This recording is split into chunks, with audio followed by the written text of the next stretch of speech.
and welcome to Sue's Paper Crafts.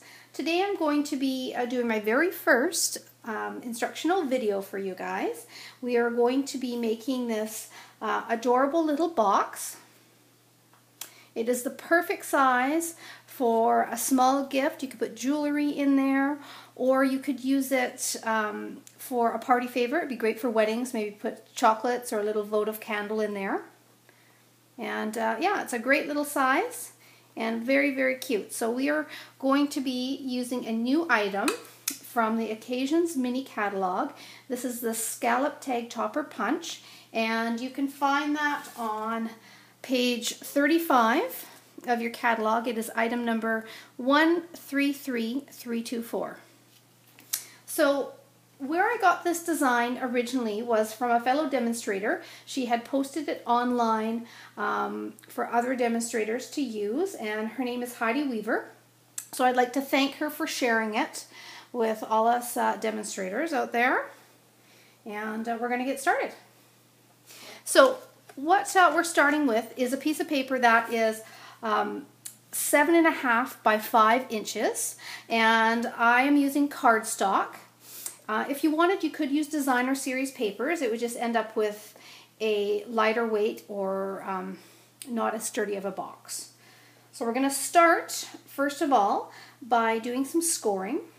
And I'm going to make my first score line along the long edge of the paper, and it is going to be at 1.5. So I'm going to go ahead and do that.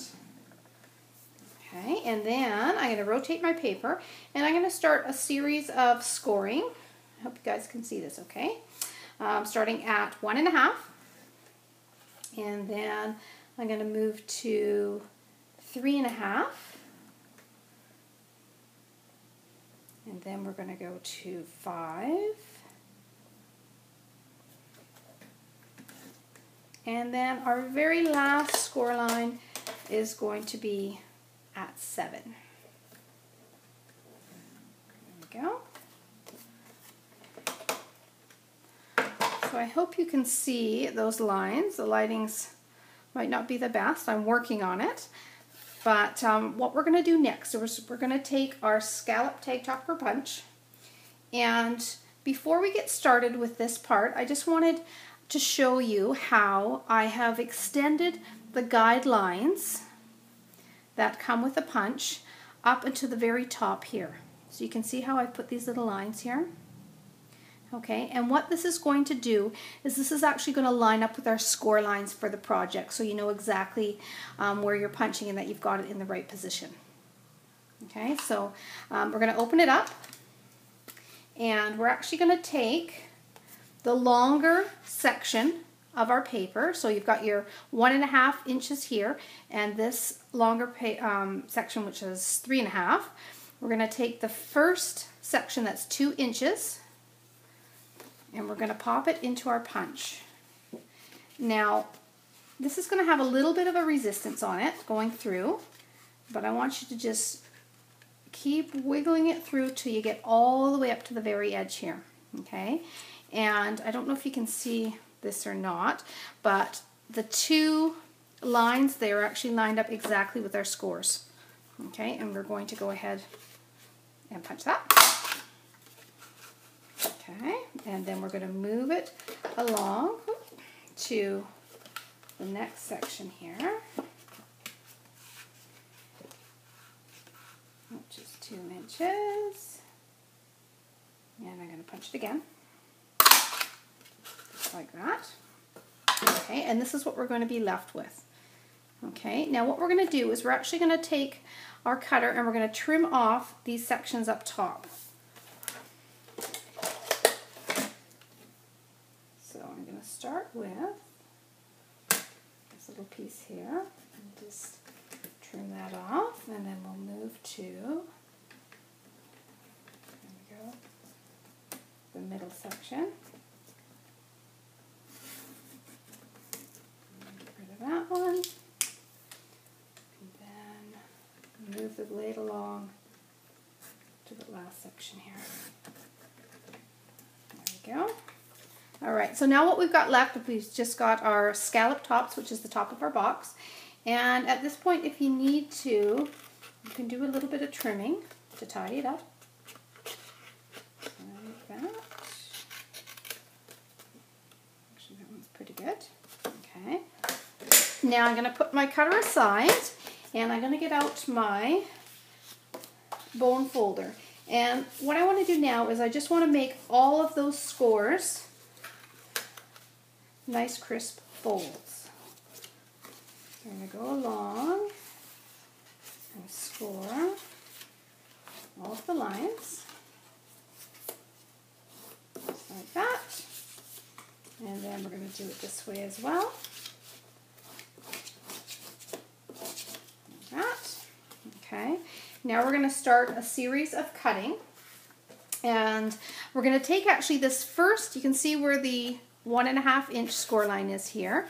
And then this first little section, I'm actually going to cut off this whole rectangle here. Like that. And then I'm going to move along, and I'm going to cut each score line up to that 1.5 inch mark. Just like that. And I've got one actually here that I want to show you.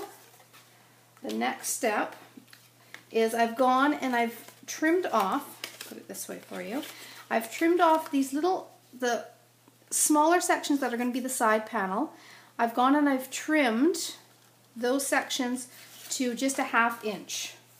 So this is what it's going to look like, okay, when you've got all your cutting and all your trimming done. And now it's going to be assembling. So whenever you assemble any type of box or holder that you want to make sure it's going to be nice and sturdy, I always use this sticky strip because it's just an extra strong adhesive, and therefore you don't have to worry about your projects falling apart or the items that you put into the boxes falling through. Made that a little short. There we go. So I put one strip of it on this little short edge. Okay. And then I'm going to put I'm going to put 2 little pieces here on one of the bottom panels, the larger bottom panels. So there's 1, 2. We're going to put those on the bottom, just like that. So I hope you can see that. So I've got one on the small little end there, and then I've got 2 pieces that are just on one of the larger panels for the bottom. Okay, and what we're going to do next is start by putting the side together. Let's see here. I'll try and do this so you guys can see it. So I'm just placing this over top, making sure it's nice and flush with the piece of paper, the side there. Okay, and then the next step is I'm going to take these 2 shorter pieces and I'm going to tuck them in, and then I'm going to fold in the piece that has that 2 little strips of adhesive, and I'm going to peel off those pieces. This stuff always sticks to me. It's like static cling. There we go. Okay. I'll line it up so again you guys can see, and just fold that over like so, and there you have your little tiny box. Now I take my bone folder and I just put it down the center, and I just kind of rub it. You can see how I'm doing this. Just kind of rub it along the bottom just to make sure that that adhesive, you know, all sticks together tight there. Okay. If you happen to have any edges that are just sticking out over the little scallop edges, you can just trim those off and kind of tidy up the edges a bit. There we go.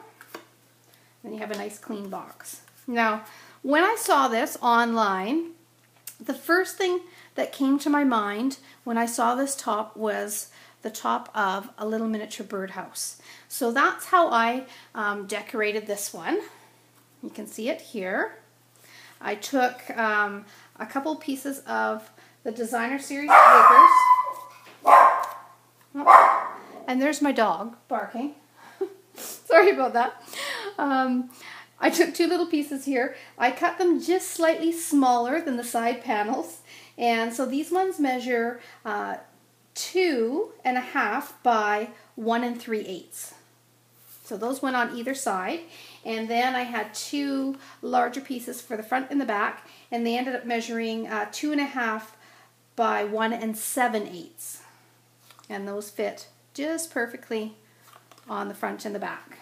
Okay, I took a little bit of our ribbon and tied that around, and then the rest was really simple. Because we have so many coordinating products at Stampin' Up, I just stamped a little tiny circle. That was like the little hole of the birdhouse, and then I used a bunch of our coordinating products that we have. I've got the Build a Bird punch, and I use that with the polka dot pieces. So I just stamped this out and then punched it, so you don't have to worry about cutting. And then for the little tags, I use the Label Love Bundle, which is great. Again, it comes with your stamp set that has a variety of different sayings. You could make it for any occasion as well as make up your own. And then you just have the punch that coordinates with it, so you just stamp them and then punch it out. Okay, so that's what I did with this one. And then I have one other sample to show you. This one's slightly different. And I made this one a little happy birthday for you. I used the Sweet Sorbet, which is a designer series papers that you can earn for free from the celebration that we have on right now. And then I used our different coordinating punches with the flowers. So, and added a couple butterflies. So that's another option for you. And there's endless ways that you could make it, but those are just 2 that I wanted to share. And so yeah, I want to thank you guys for watching. And again, it is my first video, so any feedback that you have for me would be great. I'm working on my lighting, of course, as well as, you know, just trying to set up to make it a little bit easier for you guys to see. So I hope to see you soon with another video. Thank you.